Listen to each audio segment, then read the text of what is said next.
Hi, it's me, Dora V here, and today we're going to talk about the latest episode of Interview with the Vampire, because of course, look at the stress. And, so it opens with Eric Bogosian being amazing as always, and the room that he goes into is just really pretty. Boy, that's a place to be on the computer and read and write, and it was just perfect. It's so pretty, and the city looked really pretty, like the sunrise that most vampires will never be able to see. Yeah, that's that was real pretty, and I know people who have been to Dubai. I have family who have been there, and in Qatar, and it's quite lovely. It's just hot as hell, though. I mean, that's from what I've heard. God, it's like really, really hot over there. But at any rate, this is all about Claudia, because it damn well ought to be. The actress who plays her, is god tier. It's like the name is right on the tip of my tongue. I should know her name. Bailey. It's like Bess Bailey. I better get that right, because I don't want to get nommed to death. But she's really gonna be going places, because like she's already cast in like the Avatar sequels, which is just awesome sauce, and congratulations. It's just cool. But she's doing an excellent job. It's just wow. She's just amazing. Like I could watch her a lot. So yeah, at least it's Claudia. I definitely would, because the way she portrays her is really, really good. And there we go. That's what Too Long Didn't Read. So to see things from Claudia's perspective, that is something I didn't see coming, to be honest, because I don't recall her ever having a perspective in the vampire series. It's been like Armand, Louis, Lestat, Pandora, if I recall correctly. I don't remember beyond that, to be honest with you. So it's neat to see. It's no shock that she'd have a diary. I mean, some do, some don't. She's one of the ones who do. And that's okay, that's fine. I mean, I barely did. I tried and failed at doing that. But yeah, she did, it was neat to see, like, her perspective, and how it's very clear that this is her memory that you're seeing, so you do see things through her eyes. I think that is a way of saying that at least try to understand her. You don't have to condone her, but try to understand her. And just also, she really cements the reality that if you're ever a vampire, you're gonna be her. You're not gonna be Louis. You're gonna be her or Lestat. That's how you're gonna end up, especially if you're a kid.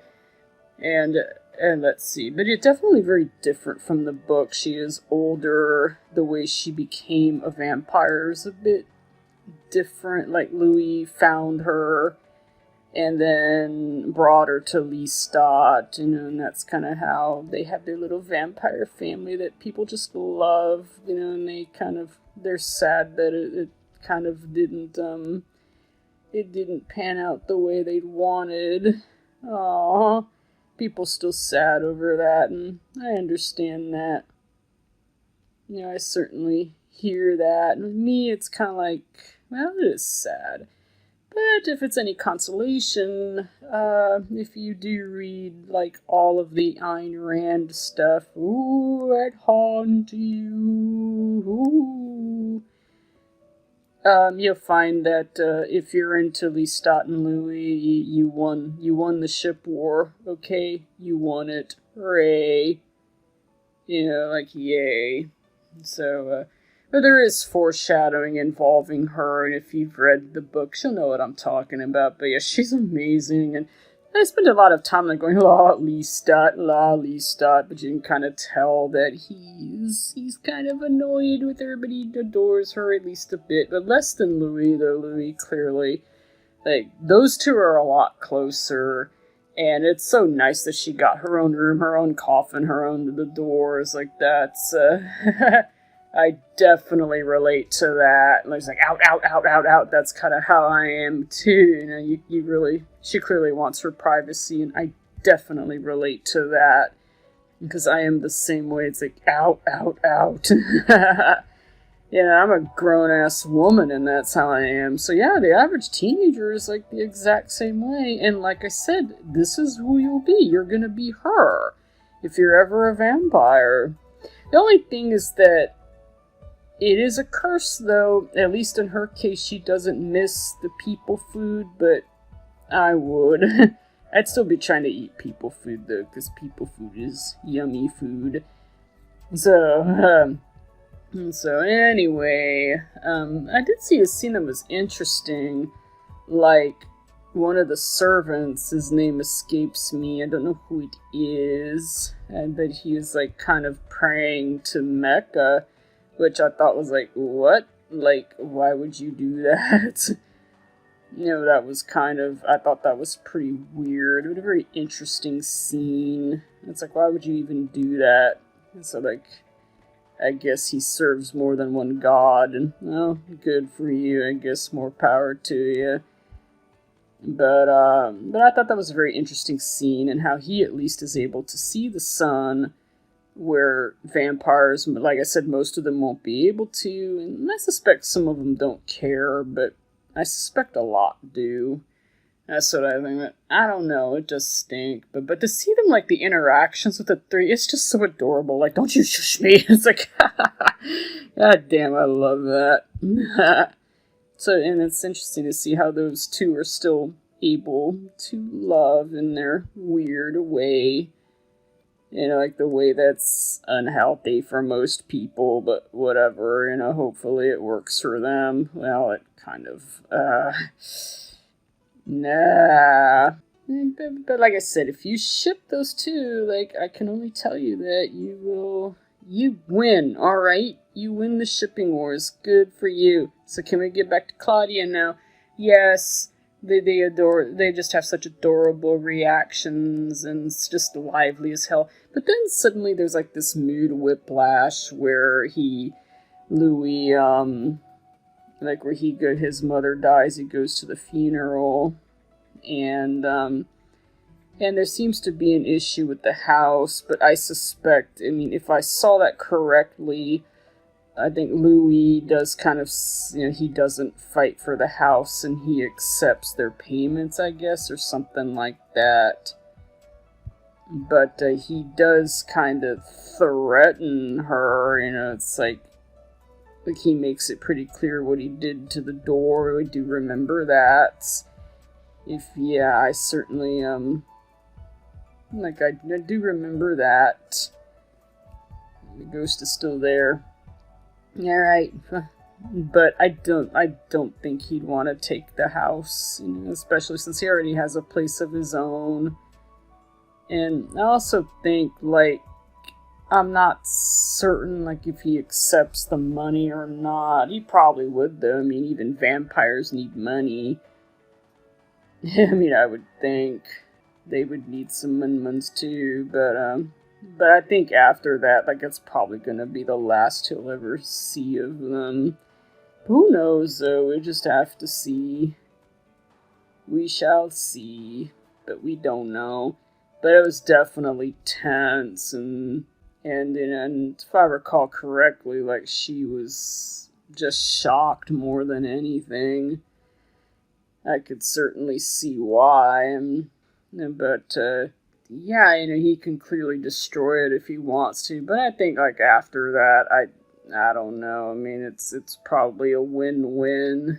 We'll just have to see, but if I recall correctly, they just end up leaving New Orleans entirely. And I suspect that's going to be happening in the next episode. I don't know, because I don't have AMC.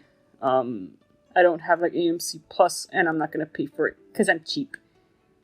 And I don't want to look at the spoilers at this time. So, at any rate, she is initially targeting people who are this time more deserving. In the beginning, she was pretty much indiscriminate, which is typical of vampires. But then she sees these bitches who are horrible, and so she's about to go after them, but instead meets someone that she's actually very interested in and wants to be with him, and she is with him for a bit. Sounds pretty cool, right? But, she really liked him. The ice cream looked really good. I'd eat that. But she really likes him, and what happens is that she kind of loses control and unfortunately kills him. And I honestly thought that she was going to turn him, that she might be able to, because, she saw Lestat do it.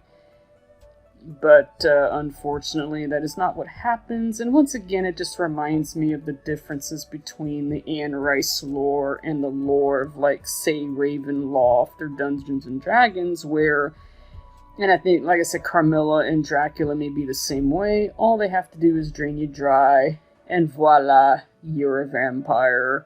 Tough titmice. That's just learn to live with it, loser. You vampire. Ha ha ha. So, tough. Yeah. That's, man never forget, the story of an elven vampire where he's drained dry, but then he suddenly wakes up and he thinks, oh, I'm not really dead. Well, no, you're not, because you're undead. Too bad. Ha ha ha. So, but again, Anne Rice does handle it differently, but I feel like even if they did do that, it's just going to be an addition to the family and more of a hot mess and another fledgling to deal with, and Claudia doesn't get that in the books, but this is where she kind of starts falling apart, and Lestat, he shows her why they are usually very solitary. I really felt for her there. She didn't want him to die, but she didn't have the self-control that, a mature vampire would have. And that's not much of a surprise, but how unfortunate. But yeah, they do end up solitary for this reason. It's either you get another vampire, hooray. I guess that is a thing, sure. But it's too bad she never had a chance to do that. Or you have to find some other way to make them long-lived, immortal, whatever. But he is right, sooner or later, they die. So it's either find some other way, or, you're just gonna have to accept the fact that they will. And for many vampires, they end up solitary, and that is definitely one of the reasons for a lot of them. And that's pretty sad, but that's kind of why, it's a curse. It's a curse, boys and girls. Let's talk about dark gift. Yeah. Nah, I guess in some ways it is, but it's typically... It's a curse, boys and girls. What? Oh, whatever. It's a curse. Curse people. So, but I did feel for Claudia here, the frustration. But you also kind of see her starting to unravel, and that's no shock there, because that's absolutely true in the books, in the movie, where she starts getting increasingly frustrated and angry, and she really just loses it, which is unfortunate. But that does, in fact, happen, and I do feel like when she sticks her hand to the sun, that's a bit of foreshadowing. If you've read the books, you'll know what I'm talking about. If not, it's just wait and see. But I'll go ahead and tell you, they do end up in Paris.